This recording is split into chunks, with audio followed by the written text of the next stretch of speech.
Challenge পরাঞ্জয় জলিয়ারের মতো সফল ছবি একসময় দর্শকদের উপহার দিয়েছিল শ্রী ভেঙ্কটেশ ফিল্মস প্রযোজনা সংস্থা।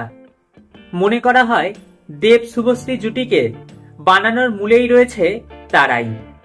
গতকাল প্রযোজনা সংস্থার তরফ থেকে দেবের কাছে পৌঁছায় একটি বিশেষ উপহার, একটি ফুলের স্তবক এবং একটি বিশেষ চিঠি, যা দেখে আবেগপ্রবণ হয়ে পড়েন দেব। আজ শুভশ্রীর কাছেও পৌঁছায় তেমনই একটি চিঠি। এখানে অভিনেত্রী শুভশ্রী, পাশাপাশি স্ত্রী ও মা শুভশ্রীর ভূয়সী প্রশংসা করা হয়েছে। সামাজিক মাধ্যমে এই বিশেষ উপহারের ছবি পোস্ট করে শুভশ্রী লেখেন, এই চিঠি আমার মন ও আত্মা দুই ছুঁয়ে গিয়েছে। আমি চিঠিটা পড়ে হাসলাম এবং কাঁদলাম।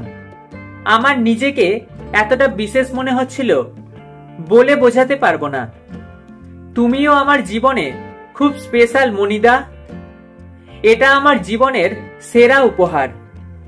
তোমার এই কথাগুলো মনে রেখেই আরো উন্নত হয়ে নিজেকে সামনের দিকে এগিয়ে নিয়ে যাব।